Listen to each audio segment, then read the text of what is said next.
मेरे प्रिय दर्शकों नमस्कार। ऋषि ज्योतिष में आपका स्वागत है। दर्शकों, ऋषि ज्योतिष समय समय पर आपका मार्गदर्शन करता रहा है। मैं सबसे पहले आपको बहुत दिल से धन्यवाद दे दूं। आप मेरे वीडियो बड़ी उत्सुकता से देखते हैं। आशा करता हूं इसी तरह आप चैनल पर बने रहेंगे। दर्शकों, मैं हमेशा बताता हूं कि मैं वास्तविक कुंडली का विश्लेषण करता हूं। मेरे पास वो नहीं है कि लक्ष्मी आएगी उधर से आएगी। आप जब पैदा हुए हैं, आप अपना सब कुछ जो इस जीवन में प्राप्त करना है, वो दुख सुख का कोटा आपकी जन्म पत्रिका, जिसको हम लगन कुंडली या जन्म अक्षर कुछ भी बोलते हैं, वो एक पूरे जीवन का निर्धारित कोटा लेकर के हुए हैं। यह बात सत्य है कि हमारे शास्त्रों में यह वर्णन है कि अशुभ कुछ योग के लिए शास्त्रों के अनुसार उपाय करने से हम उनसे राहत की आशा रख सकते हैं और मिलती भी है, क्योंकि कर्म का फल सबको मिलता है। भगवान श्री हरि का भी ये कहना है, तुम कर्म करो, फल की चिंता मत करो, और कर्म फल सबको भोगना है। उपाय जब आदि भी जो भी है वो भी एक कर्म फल है। तो आज एक हम होनहार अपने बालक की कुंडली में विचार करेंगे, जिसकी चढ़ती उम्र है, अच्छी नेतृत्व क्षमता है, और उसके परिवार वालों को भी, पड़ोसियों को भी, गांव वालों को भी, समाज को, कुछ बच्चों से ये उम्मीद होती है अब भाई ये बच्चा कुछ करके दिखाएगा, समाज का नेतृत्व करेगा या कुल का नेतृत्व करेगा, या ऐसे बालक देश का नेतृत्व करने वाले भी आज की पीढ़ी से ही तो बनेंगे और कहां से आएंगे। परंतु उनमें कुछ थोड़ी बहुत कमियां हैं जो हमको दूर कर सकते हैं। ऐसा बालक देखते हैं अपने बराबर में, इधर उधर झांक के देखते हैं कि परिश्रम तो मैं बहुत करता हूं, लेकिन नंबर दूसरे के बालक के अच्छे आते, मेरे उनके अनुपात में, परिश्रम के अनुपात में नंबर नहीं आते, तो कहीं ना कहीं दिक्कत आती है। उसके विषय में मैं हर माता पिता को, हर अभिभावक को यह मैं कहना चाहूंगा, आग्रह करना चाहूंगा, आप मेरा ऋषि ज्योतिष का एपिसोड 8 नंबर अवश्य देखें, और अपने जो आपके बच्चे हैं जो अभी चल रहे हैं शिक्षा में, या किसी प्रतियोगिता के लिए तैयारी हो रहे हैं, या आगे जीवन में प्रतियोगिता, जीवन का नाम ही एक प्रतियोगिता है, उसमें भी आपको काम लगने वाली बात है। तो दर्शकों, बात विचार करते हैं ऐसे होनहार बालक की जिसकी चढ़ती उम्र है, उसकी कुंडली क्या कहती है। दर्शकों, यह कुंडली का भाव है, जैसा मैं हमेशा बताता हूं, लगन और लग्नेश स्वयं जातक का प्रतिनिधि है। परीक्षा या प्रतियोगिता में प्राप्त करने का पहला लगन और लग्नेश को श्रेय जाता है। क्यों? लगन और लग्नेश वह स्वयं है। लगन शरीर है तो चंद्रमा मन है, तो लगन और लग्नेश स्वयं है। तो लगन और लग्नेश की स्थिति विचारणीय है, और जो भी उसको प्रतिष्ठा सम्मान मिलेगी लगन को मिलेगी। क्यों? लगन का प्रतिनिधि वो कर रहा है। लगन की शुभ स्थिति उसको चांद पे ले जाएगी, और लगन की अशुभ स्थिति होगी तो परिश्रम का पूरा फल नहीं मिलेगा। द्वितीय भाव धन का भाव है, कुटुंब का भाव है, वाणी का भाव है। तृतीय भाव पराक्रम, भाई बहन का भाव है। चतुर्थ भाव घरेलू सभी सुख, माता का भाव है, मकान का भाव है। पंचम भाव शिक्षा और विद्या का भाव है, संतान का भाव है, बुद्धि विवेक का भाव है। छठा भाव रोग शत्रु और ऋण का भाव है। सप्तम भाव जहां जीवन साथी का भाव है, तो रोजगार का भी भाव है। अष्टम भाव आयु और दीर्घकालीन रोग आदि का भाव है। नवम भाव भाग्य का भाव है और धर्म का भाव है। दसम भाव सम्मान प्राप्ति और पिता का भाव है, पिता के सुख का भाव है। पिता का भाव तो नवम भाव है और पिता के सुख का भाव दसम भाव है, और दसम भाव शीर्ष ऊंचाई पर ले जाने वाला भाव है। दसम भाव का स्वामी अगर अच्छी स्थिति में हो तो चार चांद लग जाते हैं उसको, जीवन को। एकादश भाव आमदनी का है, सोसाइटी का है, बड़े भाई का है, और सभी इच्छा पूर्ति का भाव है। द्वादश भाव जहां सेवा सुख का भाव है, तो वहीं दंड का भी भाव है, खर्च का भी भाव है, विदेश का भी भाव है। तो ये मैं मोटे तौर पर आपको इसलिए बताया कि आप इसका ध्यान रखोगे तो किसी भी कुंडली को समझने में आपको आसानी होगी। थोड़ा सा मेरे वीडियो पे आप विचार रखेंगे, जहां पर आप 2-4 वीडियो देखोगे, मैं कहता हूं आपको पूरा ज्ञान तो नहीं, लेकिन आपको थोड़ी समझ आने लग जाएगी। तो ये जातक की कुंडली है। अब इसमें विचार करते हैं जातक की कुंडली इसके हिसाब से क्या कहती है। जातक का जन्म 31 जनवरी 2002 कृष्ण पक्ष 3 पूर्व फाल्गुनी नक्षत्र 3 गुरुवार को हुआ।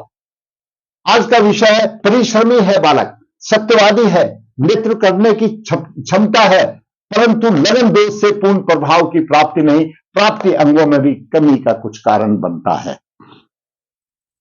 जन्म के समय पर वृषभ लगन हुआ, लगन के 28 अंश विराजमान है, लगन में शनि 14 डिग्री लेकर के विराजमान है, द्वितीय भाव में राहु 0052 ना के बराबर है, गुरु मिथुन राशि में 13 डिग्री 7 लेकर के गुरु वक्री है, तृतीय भाव में कर्क राशि है, चतुर्थ भाव में सिंह राशि में चंद्रमा 21 डिग्री लेकर के विराजमान है, और अष्टम भाव में केतु धनु राशि में 0052 ना के बराबर है, मृत अवस्था में है।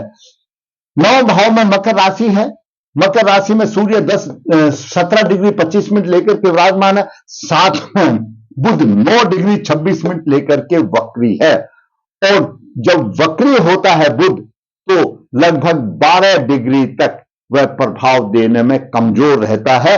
सूर्य से 8 डिग्री दूरी पर है, प्रभाव तो देगा। ऐसा मानो अगर वक्री नहीं होगा तो यानी अस्त नहीं होगा तो पूर्ण प्रभाव देगा।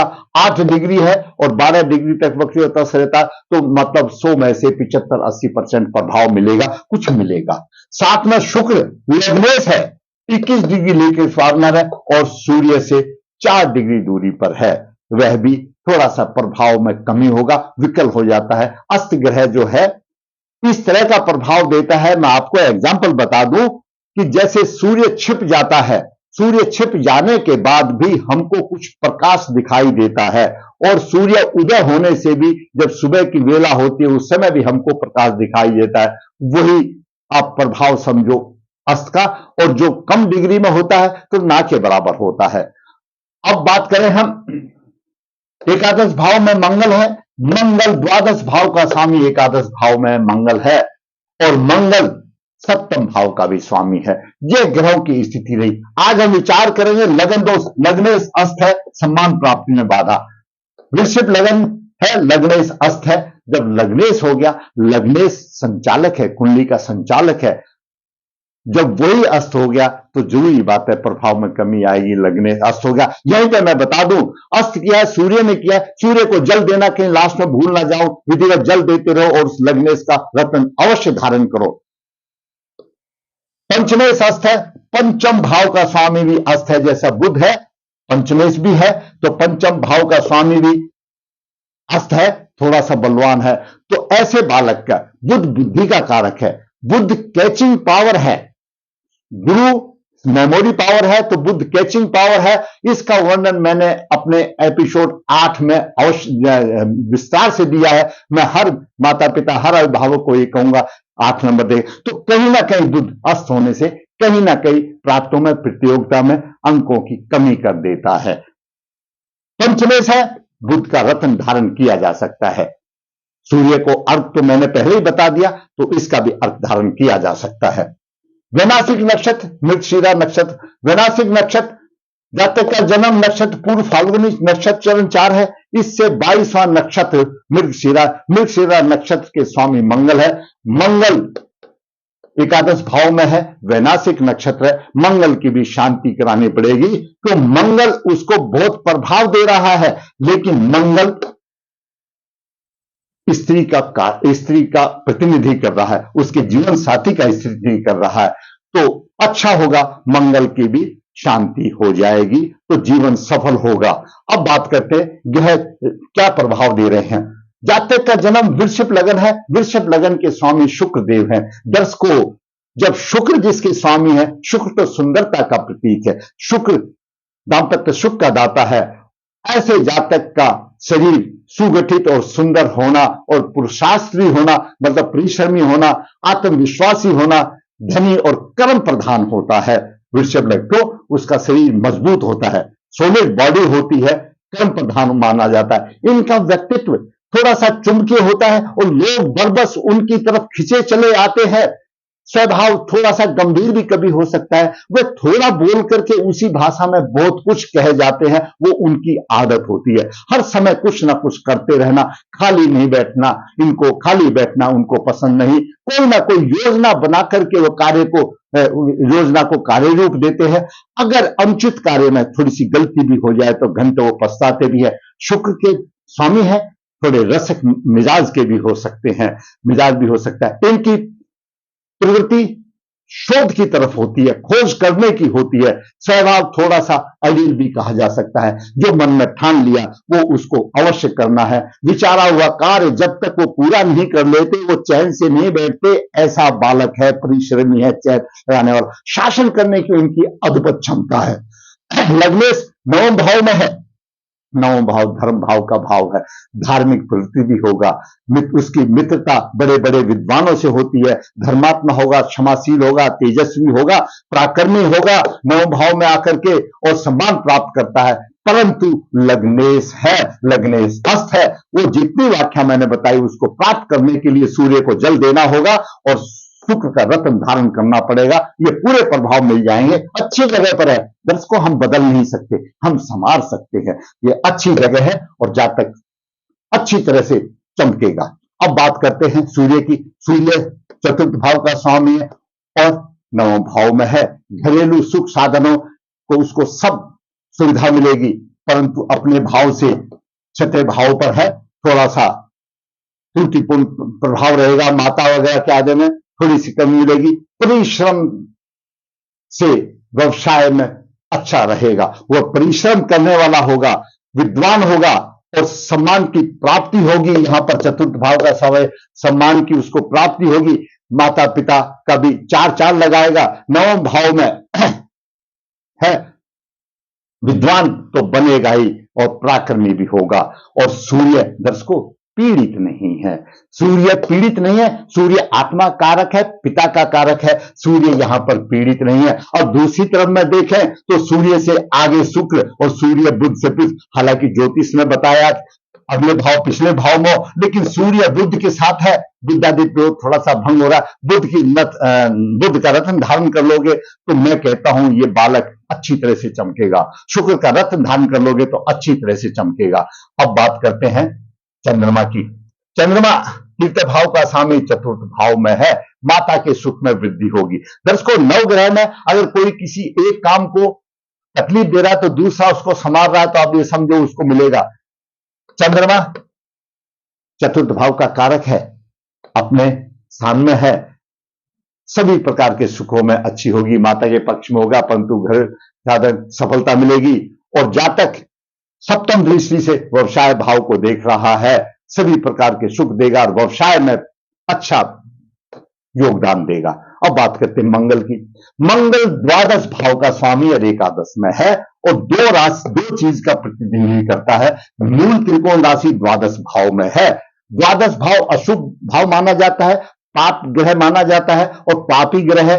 और एकादश भाव में जब आ जाता है, कोई भी आपकी कुंडली का द्वादश भाव का स्वामी या जब एकादश में आ जाता है तो सत्यवादी होगा, अच्छा शरीर होगा, शुभ कार्य में रुचि होगी और अपने कार्य द्वारा प्रसिद्धि भी प्राप्त करेगा। समाज में सम्मान मिलेगा, देश में समाज में नेतृत्व करने की क्षमता होगी।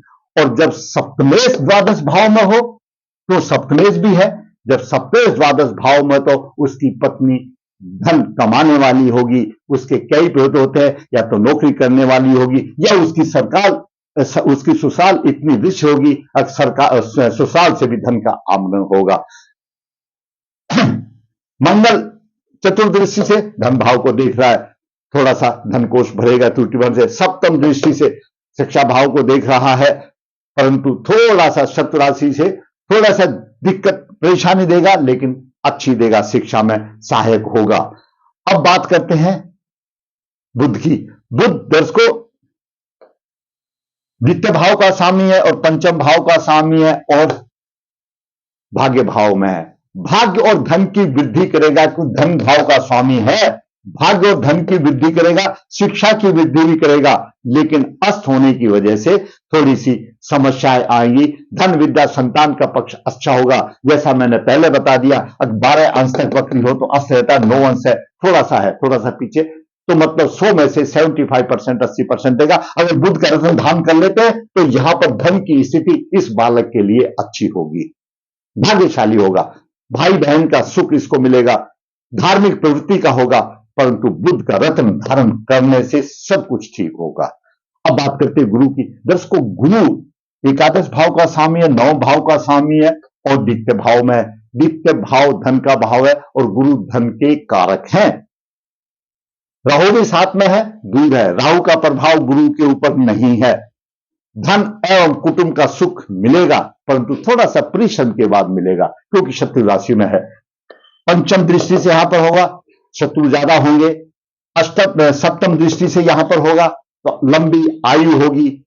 और नौम दृष्टि से व्यवसाय भाव को देख रहा है, व्यवसाय में चमकाने में मदद देगा। अब बात करते हैं शनि की। दर्शकों, वृषभ लगन में शनि प्रबल योग कारक है। शनि भाग्य भाव का स्वामी है और दशम भाव का स्वामी है, कर्मेश है और भाग्येश है, और लगन में बैठ गया।